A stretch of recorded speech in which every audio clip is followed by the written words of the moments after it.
देखिए बच्चों, क्वेश्चन है figure shows a current carrying square loop ABCD of edge length is A। तो edge length A है ABCD का, lying in a plane. If the resistance of the ABC part is R and that of AD is 2R, तो ABC part का जो resistance है वो R है, इसका कितना है बेटा 2R है। resistance दे रखे हैं, ध्यान से देखिए। Then the magnitude of the resultant of magnetic field at the center of the square is, ठीक है भाई। अगर I करंट यहाँ से जा रहा है तो पहले मैं इसका ना एक सर्किट डायग्राम अगर बनाऊं तो ऊपर का रेजिस्टेंस R, नीचे का रेजिस्टेंस 2R और यहां से गया करंट I। तो मान लेता हूं कि यहां से I1 गया, यहां से I2 गया। तो क्या बच्चों हम I1 I2 निकाल सकते हैं? बिल्कुल निकाल सकते हैं। कैसे? I1 कितना हो जाएगा? I1 हो जाएगा आपके पास में 2R by 2R plus R that is 3R into I is the total current। Current divided rule से मैं ये सब निकाल रहा हूं तो ये आ जाएगा 2 by 3I।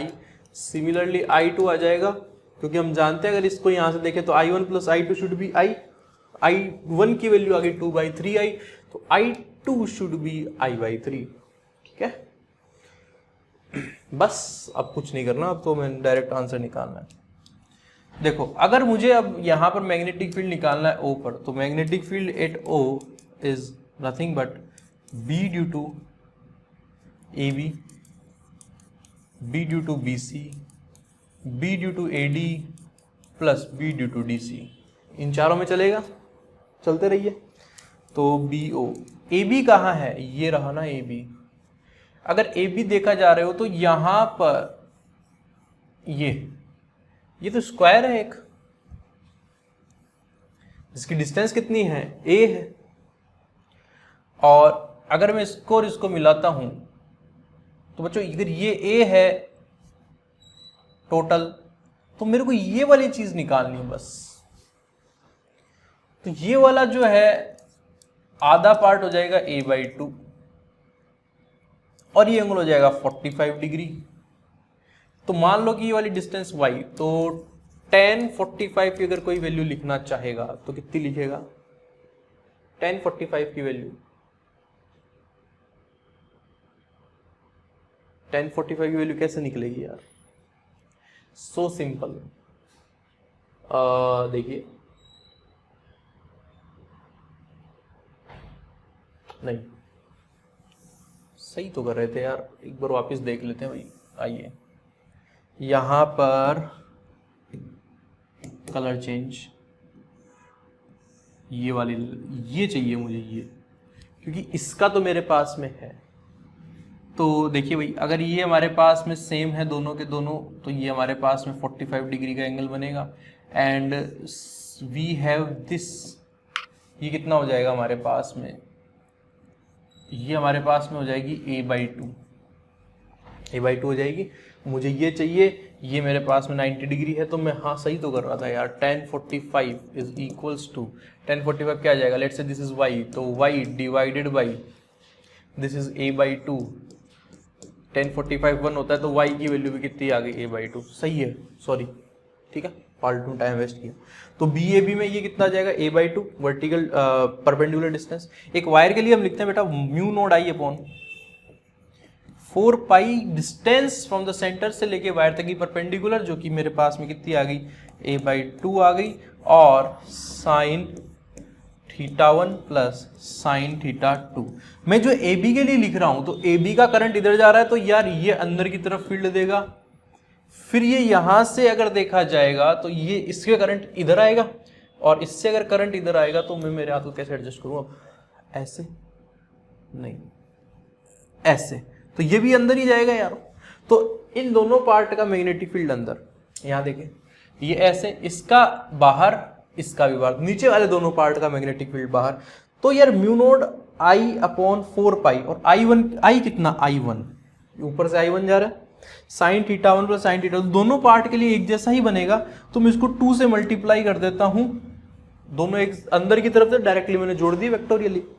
अब मैं माइनस लगा के नीचे वाले का लिखता हूं। Similarly mu node I2 divided by 4 pi A by 2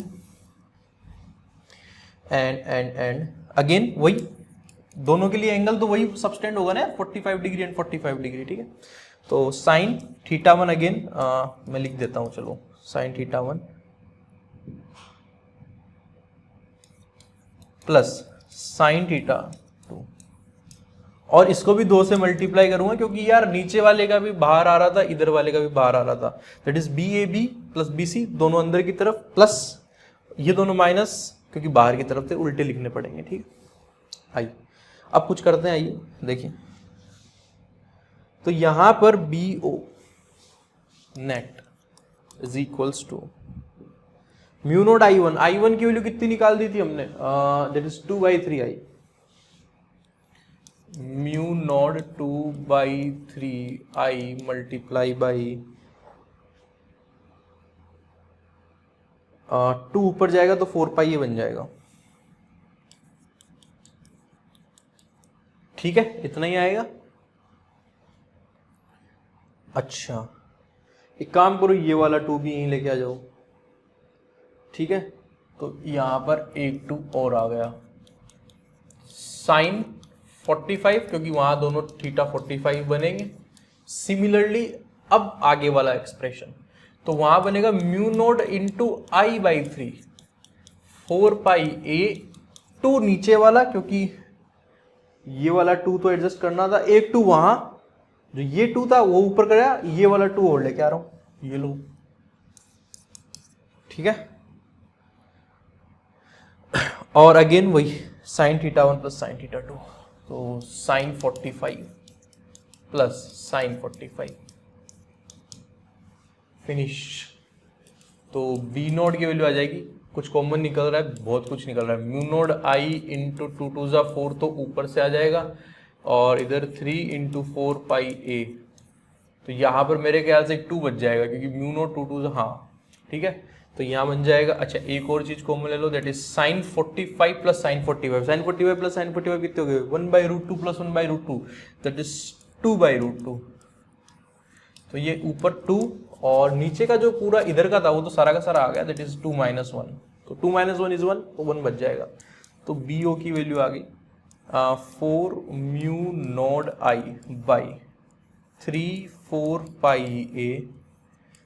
2/√2, 4 से 4 गया, इससे ये गया, तो बी ओ की वैल्यू आ गई √2 mu naught I by 3πa, और ये अंदर की तरफ आया है, ये पॉजिटिव आया, पॉजिटिव का हमने जो माना था वो अंदर की तरफ लिया था। ठीक है, तो देख लो यार आंसर, ऊपर √2 आना चाहिए भाई, √2 mu naught I upon 3πa, √2 mu naught I upon 3πa is option number 1, it is the correct answer.